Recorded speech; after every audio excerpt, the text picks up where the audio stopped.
사랑하는 성도 여러분, 2021년 1월 8일 말씀 묵상 시간입니다. 오늘은 누가복음 3장 15절로 38절의 말씀을 통해서 요한의 사명을 인계받읍시다 라는 제목으로 말씀 묵상해 보도록 하겠습니다.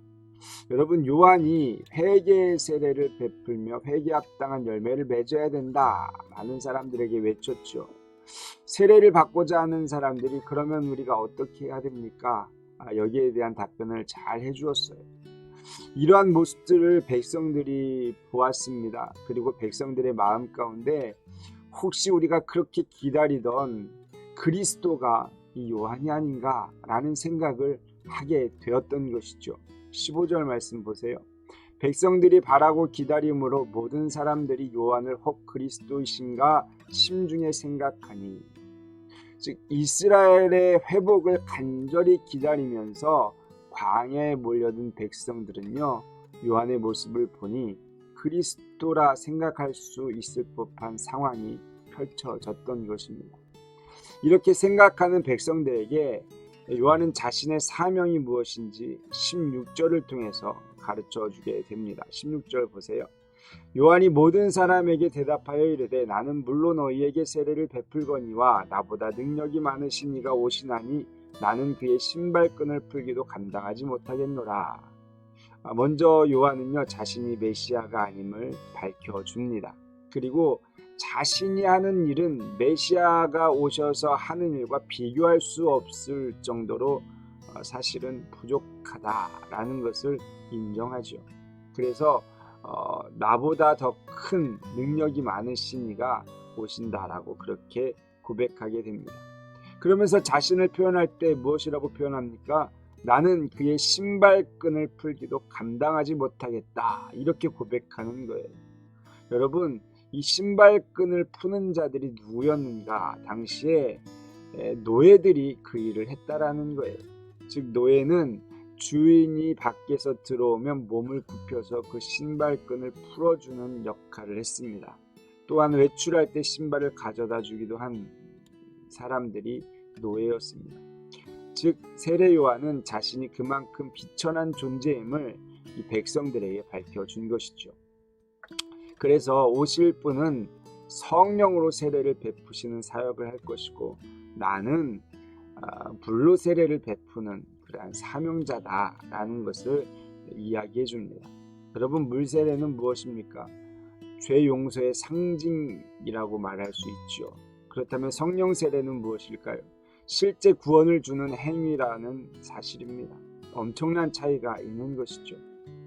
교회에서도 여러분 세례를 베풀어서 세례 교인까지 할 수는 있습니다. 그러나 결국 구원은 예수 그리스도를 믿고 성령 세례를 받아야만 얻어지는 것, 그것이 구원이다라는 사실을 기억하셨으면 좋겠습니다. 그렇다면 우리는 요한으로부터 무엇을 인계받을 수 있을까요? 생각해 보셔요. 우리가 할 수 있는 것은 물 세례를 받을 수 있도록 돕는 역할을 하는 거예요. 여러분 주변에 아직 예수 믿지 않아 물 세례 받지 못한 이들을 물 세례 받게 함을 통해서 그들이 그 과정 속에서 성령 세례 받아 구원에 이르게 하는 그 중간의 역할을 감당하는 게 바로 우리의 사명이다라는 것이죠. 그래서 묵상하기를 원합니다. 물 세례를 받을 수 있도록 돕는 것은 결국 전도를 통해서 가능한 것인데 아직 물 세례도 받지 못한 주변의 사람들을 위해 전하는 자로 살아가고 있는가? 묵상하시고 주변을 살필 수 있기를 소망합니다. 두 번째는 18절 19절을 통해서 요한의 세 가지 사역을 발견할 수가 있습니다. 18절 먼저 보세요. 또 그 밖에 여러 가지로 권하여 백성에게 좋은 소식을 전하였으나, 여기 보니까 권하여라는 표현이 있죠. 권면하다, 위로하다 라는 다양한 의미를 지니고 있습니다. 즉 회개를 필요로 하는 백성들에게 권면하고 또한 그들을 위로해주며 훈계하는 역할을 했다라는 거예요. 두 번째 줄에 보면 또 좋은 소식을 전하였으나 라는 표현이 있죠. 좋은 소식이 무엇입니까? 복음이죠. 그렇습니다. 세례 요한은 복음을 전하는 사역을 했다라는 거예요. 또 19절에 한 가지를 발견할 수 있습니다. 19절을 먼저 읽어볼까요? 분봉왕 헤롯은 그의 동생의 아내 헤로디아의 일과 또 자기가 행한 모든 악한 일로 말미암아 요한에게 책망을 받고, 책망을 받고라는 표현을 보니까 요한은 책망의 사역을 감당했다라는 거예요. 분봉왕이 잘못된 행동에 대해서 정확하게 꾸짖으면서 그것이 잘못되었다 직언했던 사람, 그 사람이 바로 세례 요한이다. 불의를 보면 어떤 사람이냐가 상관없는 거예요.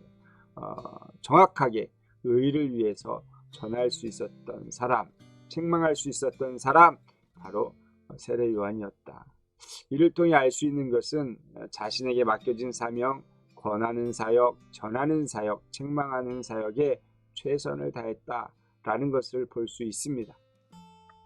이 사명도 우리가 그리스도인으로서 감당해야 될 사명들이죠. 권하면서 위로해주는 사명, 또 복음을 전하는 사명, 의를 외치는 사명. 여러분 어떠십니까? 저와 여러분들 한번 묵상해 보셨으면 좋겠습니다.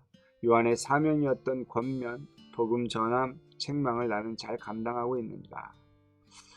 이 세 가지 중에 권면을 사실 제일 잘하는 것 같아요. 복음 전하는 것은 조금 부족하지 않나 생각해 봅니다. 책망이요? 참 하기 힘든 것 중에 하나가 아닌가. 특별히 세상의 부조리를 보면서 생명 걸고 말할 수 있다는 것 쉽지 않은 행동입니다. 하지만 우리가 요한으로부터 인계받아 감당해야 할 사명임을 꼭 기억하시고 감당하기 위해 노력하는 복된 삶이 될 수 있기를 축복합니다.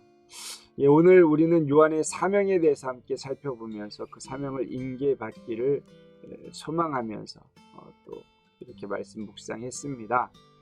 이 말씀 마음 가운데 새기시고 말씀이 우리에게 주는 놀라운 능력이 삶의 현장 가운데 베풀어질 수 있기를 기도하겠습니다. 기도하시겠습니다. 좋으신 하나님 감사합니다. 오늘 세례 요한의 사명을 함께 보았습니다. 세례 요한의 사명은 물로 세례를 주는 사명이었고 또 많은 사람들에게 권면하고 복음을 전하고 책망하는 사명을 감당했습니다. 하나님 우리가 이 사명을 인계받아 감당하기를 소원합니다. 마지막 때입니다. 하나님 이 사명 잘 감당할 수 있도록 축복하여 주시옵소서. 감사드립니다. 거룩하신 예수 그리스도의 이름으로 기도드렸사옵나이다. 아멘. 오늘 말씀 묵상 함께 해주셔서 진심으로 감사를 드리고 오늘 하루도 승리하기를 기도합니다. 내일 또 말씀 묵상 시간에 만나 뵙겠습니다. 감사합니다.